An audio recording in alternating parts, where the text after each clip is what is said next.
Hello, welcome to part 3 of my off-season golf fitness and preparation program. In this video, I'm going to give you detailed video demonstrations of all of the drills that are in all 3 lessons. The first half will be an explanation of lesson 3, which encompasses core conditioning and strength training, but then right after that, you're going to get video demonstrations of all of the drills from all 3 lessons. If you want the free download of the entire routine, see the link in the description. But otherwise, here is the explanation for lesson 3, which is strength training and core conditioning. Hello and welcome to Maximum Golf Performance. I am your performance coach, Terrence Thomas. In this third part of a 3-part series on how to improve your golf swing mechanics during the wintertime, we're going to go over strength conditioning and core conditioning.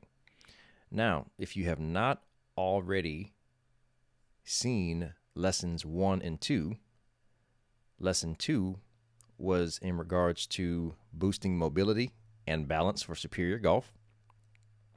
And lesson 1 was flexibility and mobility. In this video, I will be providing live video demonstrations of all of the drills that were mentioned in all 3 lessons. So if you watch to the end, you will get access to the actual demonstration of the techniques for all the exercises. If you have not already subscribed to the High Performance Golf newsletter, what you're seeing here is the 3 lessons that I will be teaching from. So if you haven't done so already, you should be able to subscribe in the link that will be located in the description. There you will be able to access this article and the other 2 articles, and amongst other content that will help you get to where you want to go in terms of your golf swing performance and mechanics.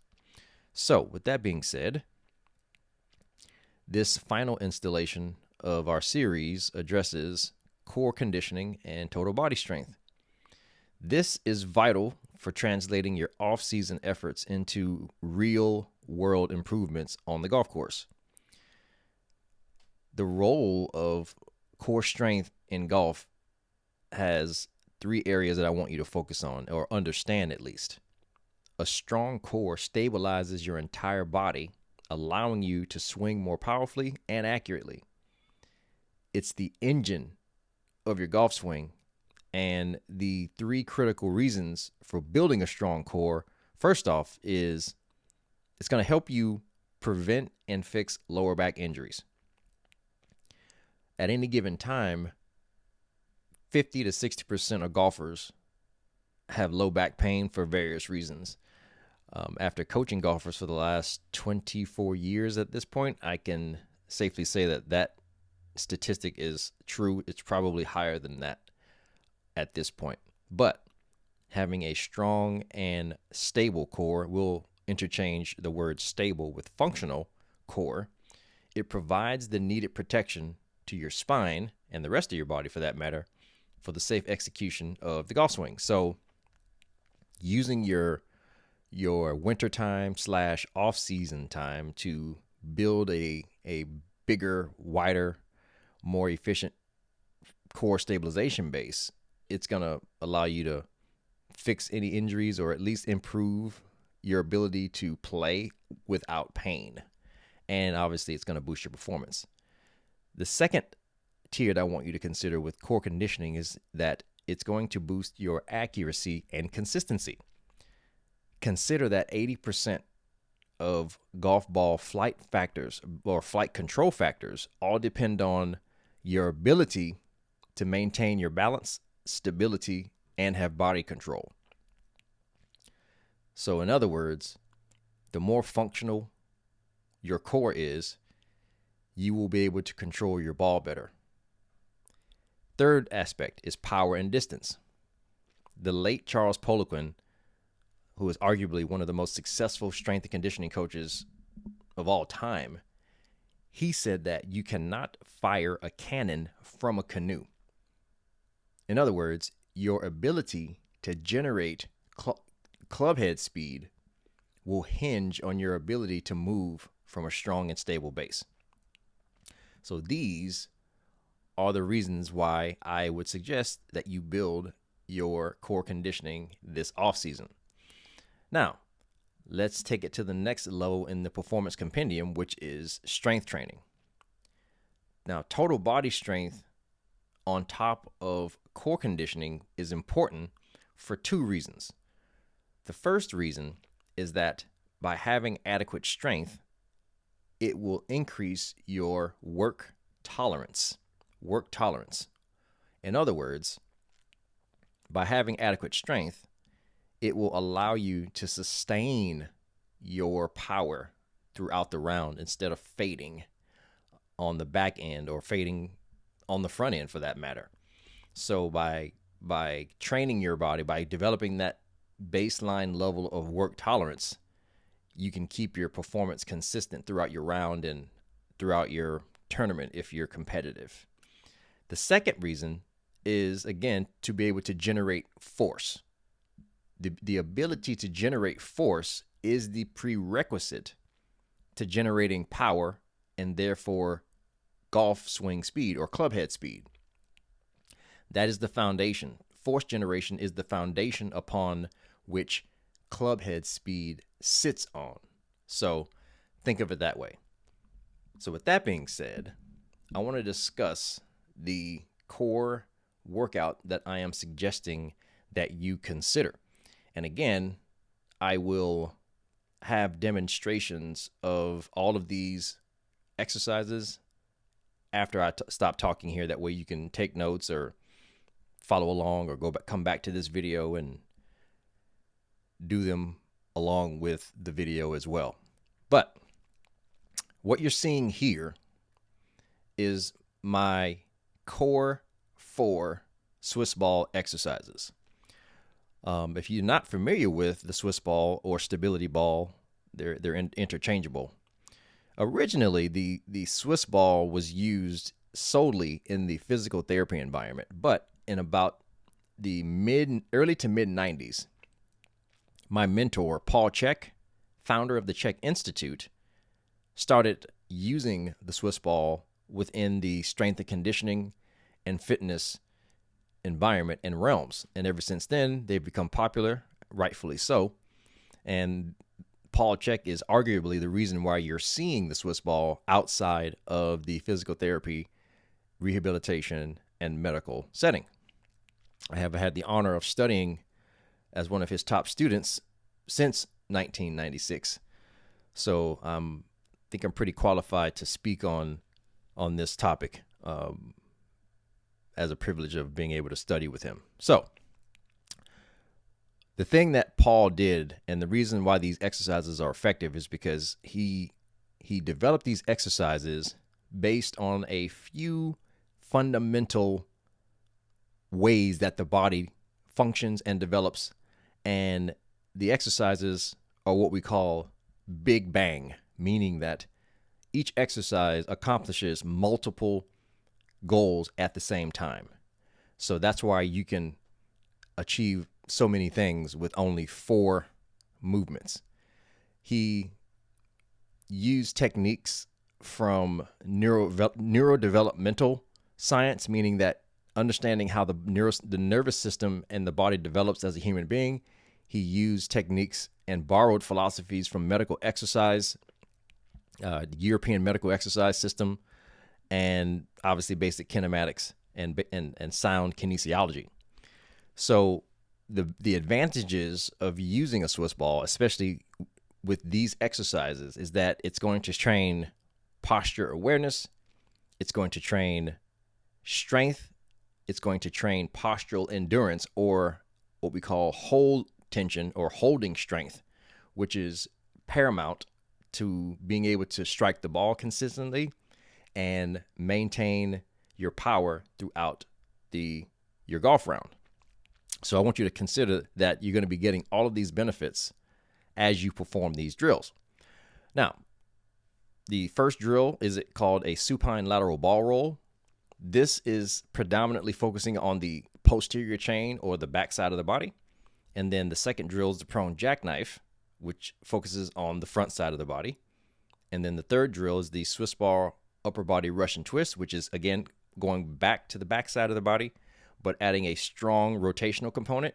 That drill is amazing because it allows you to develop torque at a slow level. It really trains your body, your connective tissue, and your nervous system how to successfully navigate the internal forces that are generated during the golf swing.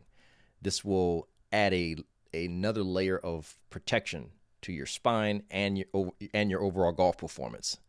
And then the fourth drill is the kneeling forward ball roll. This is you can consider this drill a rolling plank, essentially. But there are nuances to it in your ability to maintain proper alignment and positioning. So as you can see, with each one of these drills, there's a multitude of benefits, and each one of them has their nuances in terms of their execution. So the videos should help quite tremendously. So now let's go. I want to quickly explain the two strength drills that I'm featuring here. One is the kettlebell swing, and the other one is the kettlebell bent press / side press.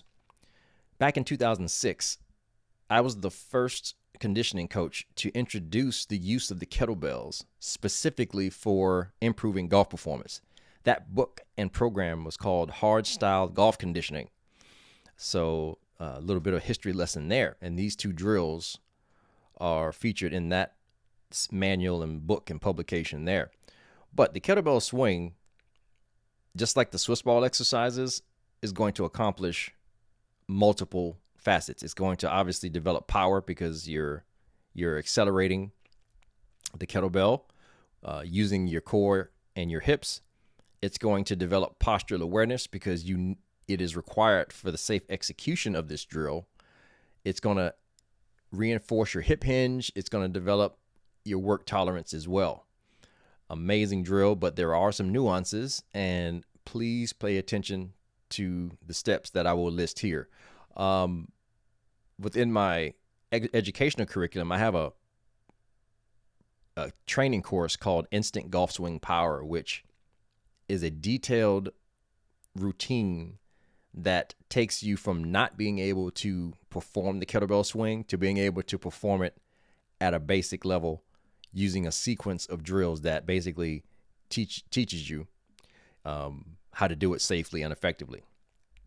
But pay attention to the drills, pay attention to the instructional video that I'll have here after this review. Second drill, again, the bent press. This is a combination of a bend, twist, and push. Again, it's developing work tolerance, and it's exposing your body to the various positions that are required for the golf swing, but with the emphasis on generating force and tension. Again, it's preparing you to swing the golf club consistently without running out of gas or losing or zonking your power meter. So this is what I'm featuring for your core conditioning and your strength aspects of your off-season routine. Please like the video and subscribe, as it greatly helps me get this content out to more motivated and interested golfers such as yourself. So thanks again, and enjoy the demonstrations that you're about to see for all of the videos that were in the 3-part winter off-season training program. Hello, it's Coach Terrence. Real quick, if you want the free PDF of this training program, make sure you click the link in the description. If you want to have quick and easy access to all of the drills in one place that you can access on your computer or phone, the link for this PDF is in the description. Number 2, levator scapulae. Showing you from a back angle. Take that one hand, touch the opposite shoulder blade. Elbow stays back, turn the head to the left. Use the opposite hand to pull that chin down to the opposite collarbone. Showing you from that angle. Show you from the front. Again, that hand goes behind the head, just showing you what the head's doing from this angle. Pull that chin down to the opposite collarbone. Again, you don't need to pull hard. It's 1 to 3 pounds of pressure, just cueing you to keep that elbow back. You can also do this with that elbow against the wall if you have trouble keeping it back like I am. That's another option as well. Again, just another angle and a different side. Elbow stays back. Again, pulling with your fingers, nice and gentle. Breathe in. Then as you exhale, you should sink deeper into the stretch. Again, the contract relax technique, you'll push your hand back into your fingers for 3 seconds. Exhale and release further. Moving on to the thoracic mobilization with the towel. You'll fold it in half and then in half again. I'll fold it one more time here. Then I'll lay it on the floor. Now, depending on how flexible you are, that will determine how much you roll this towel up. If you're really stiff, don't be aggressive with it. Let the cumulative exposure to the drill do the work. But if it feels like you can't breathe when you're in this position, make it smaller because it's too much. This is a cumulative drill. Think of it as a Chinese water torture, just dripping it. And just let the reps do it. So you'll see here my hands go behind my head if you have the shoulder flexibility to do it. If not, your arms go out to the side like this, whatever is more comfortable for you. Also, if your head can't lay flat like me, it's okay to get a pillow or another towel or roll the unused end of this towel underneath your head so your head stays in neutral. And you'll see how I'm just lifting up and moving up an inch at a time. Remember, the vertebrae are only about an inch or so in height, especially in this area. So we're trying to mobilize as many of them individually. And then as you get closer to your head and to the top of your shoulder blades, your hands will need to adjust accordingly. In emphasis, first drill, good morning stretch. This is the supported version. You can use this with a driver, a dowel rod. You can use the edge of your golf cart, but you'll use a additional support to take the load off of your back so you can crease at the hips, shift the weight back towards your heels, keeping your lower back in alignment. Then you can progress to the unsupported version. Place that hand behind your back just to cue you not to round at your back. Crease forward from the hips. Bend the knees slightly, just like you would at a dress. Then you will apply your release technique by taking a deep breath in. Squeeze your butt cheeks together for 1 to 3 seconds, and then exhale, and you'll notice that you can crease and go further into the stretch. Do not round your back. Crease from the hips so the spine stays stacked. Take your time. If you don't reach the ideal 50 degrees, start with what you can do with perfect form. Next drill, cigarette butt stretch. Now this is important. Move the toe, not the heel. Turn that toe in, then you'll turn in the same direction. Shoulders, crease forward from the hip, and then rotate backwards. So it's a combination of the good morning stretch combined with additional hip rotation. Keep that weight on that heel, and you're loosening up that hip. Let's do the other side. Lift the toe, turn it in toward the opposite ankle. Crease, place that hand on the thigh, look over the opposite shoulder. Keeping that chest up, drive that heel into the ground. That's the side that we're stretching.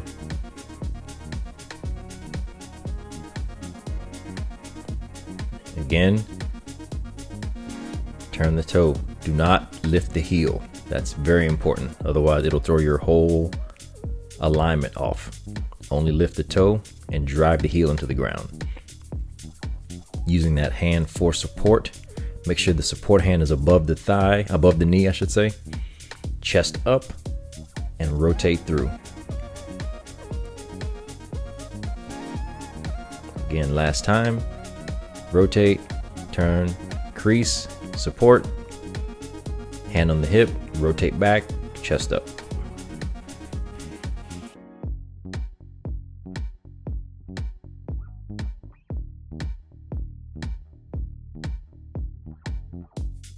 The horse stance dynamic will help strengthen what we call cross patterns in your body. It will help teach you how to transfer force from the left and right sides of your body. Same position as the horse stance horizontal. The only difference is we don't need a stick to maintain our form. Same position, elbows are going to be bent. And I'm going to extend out, inhale, exhale, bringing my knee to my elbow. Cross pattern, inhale up, and exhale down, and cross under.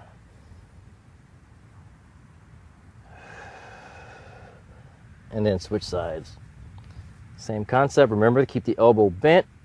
You want to keep the inside of your arm next to your armpit in here. Inhale, and exhale across.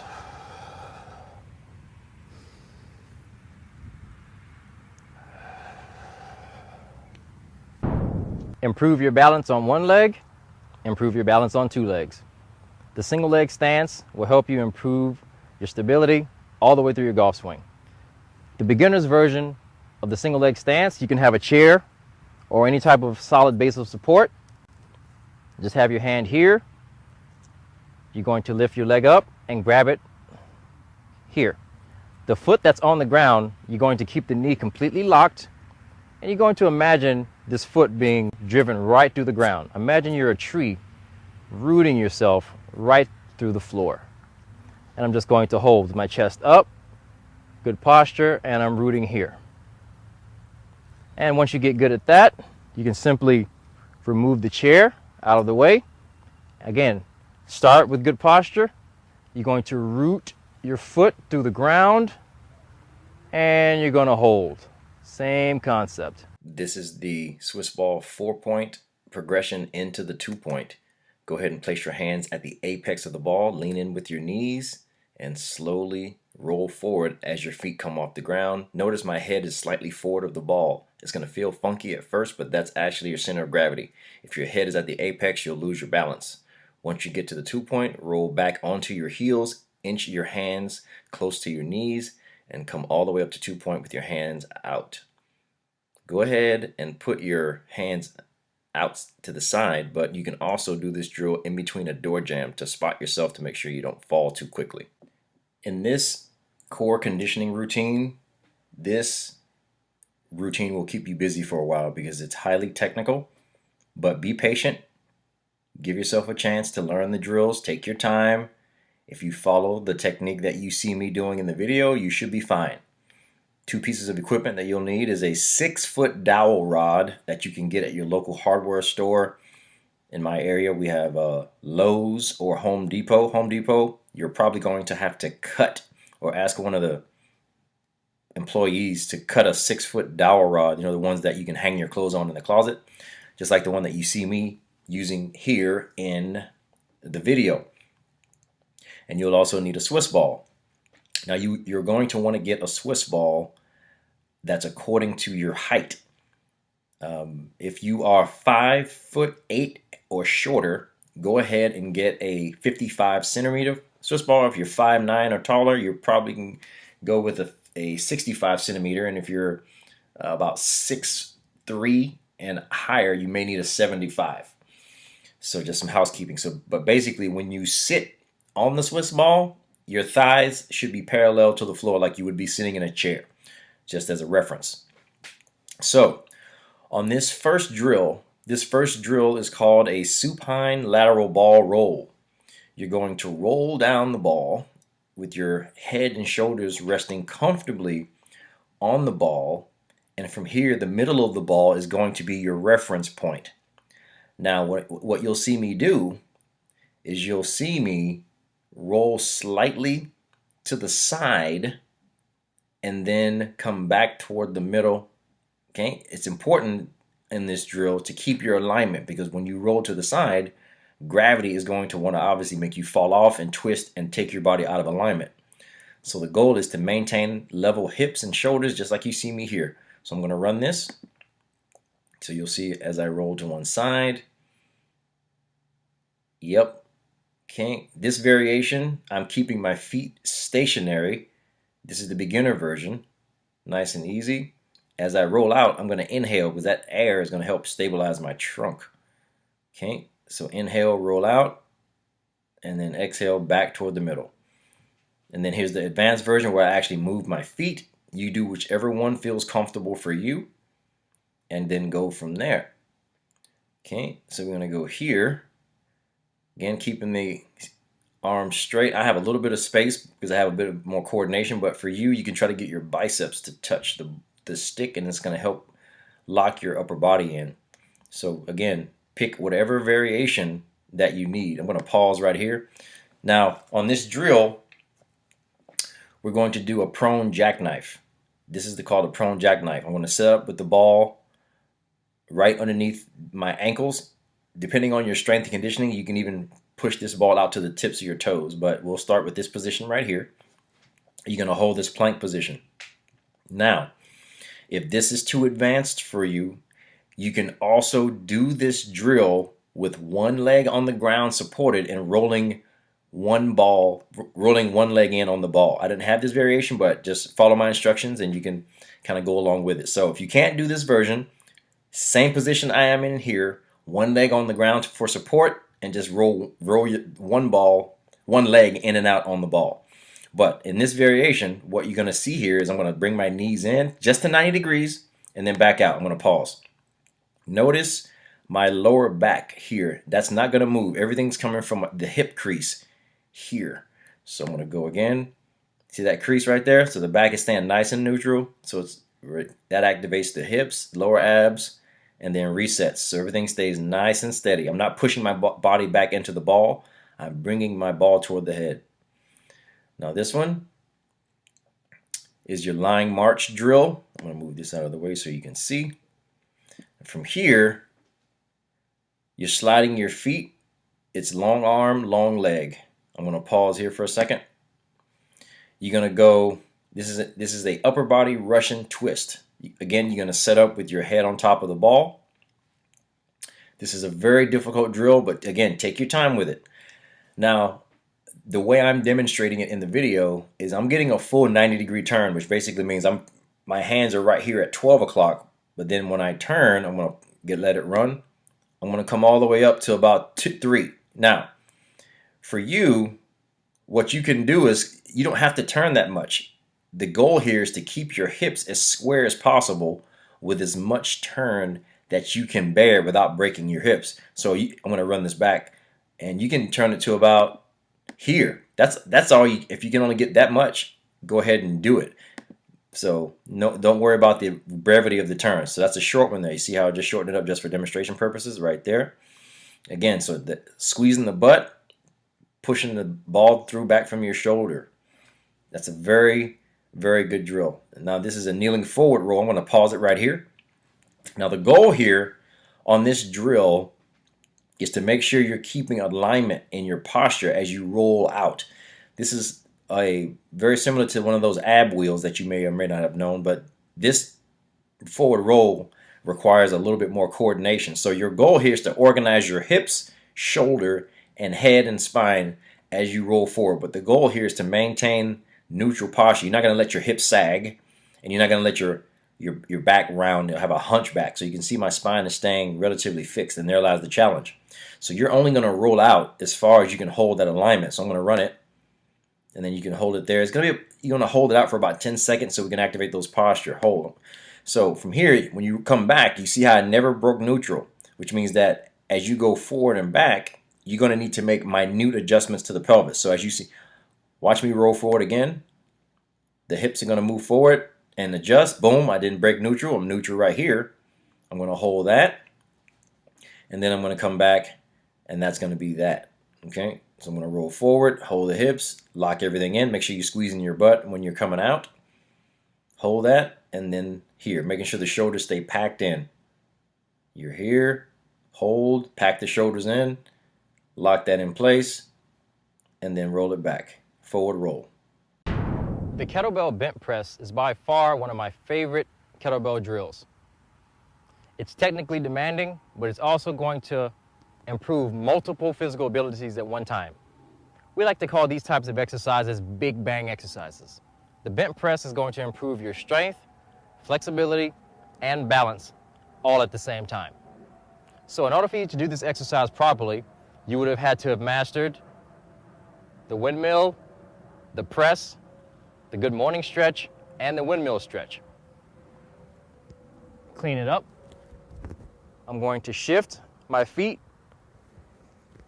Now from here, we're going to do a pivot. I'm going to kick my hip out to the side and rest my arm right on my hip. Let's do that again. Kick my hip out to the side. Here, the forearm must stay vertical. Now, what I'm going to do here is I'm going to start lowering down like the windmill and duck underneath my arm until I have to straighten here. And then I'll come up like I would a windmill. Let's do it again. Pivot, kick the hip out, duck underneath my arm.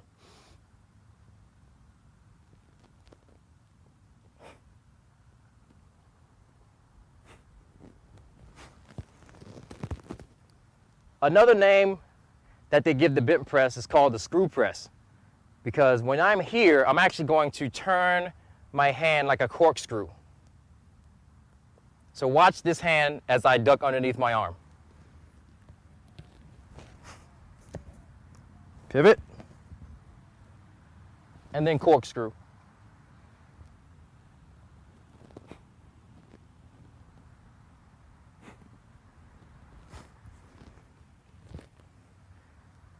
Another fine point. When I begin my press and start ducking underneath my arm, I'm going to tighten my armpit. How do we do that? When I'm here, I'm going to push my shoulder down toward my hip.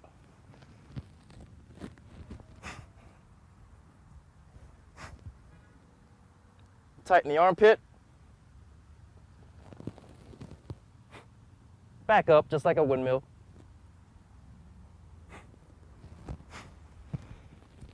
Take your time. Make sure you have mastered the windmill. The kettlebell swing is the foundation for all other kettlebell lifts. If you didn't master anything but the kettlebell swing, your golf game will improve from a power, mobility, flexibility, and balance perspective.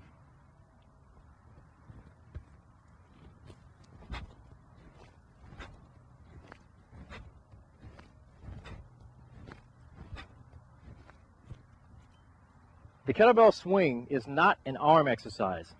My arm is simply an expression of the power being generated from my hips. To do this exercise properly, you must first be able to fold from the hips.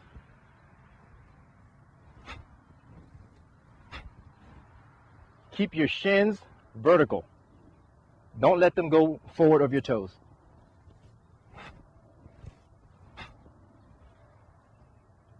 Once you've mastered the hip fold, go ahead and start the swing.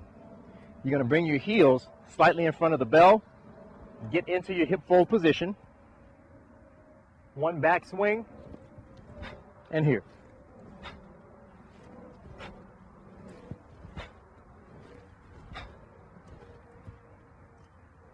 Root your feet into the ground as you bring the kettlebell through your legs. Imagine your feet driving right through the floor.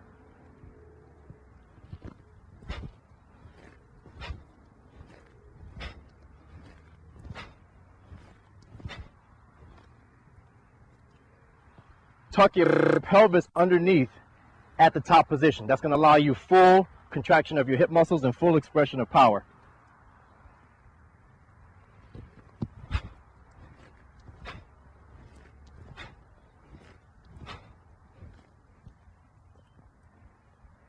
Breathing. Inhale through your nose on the way down. You can either exhale through your nose or your mouth at the top and tightening your abdominals.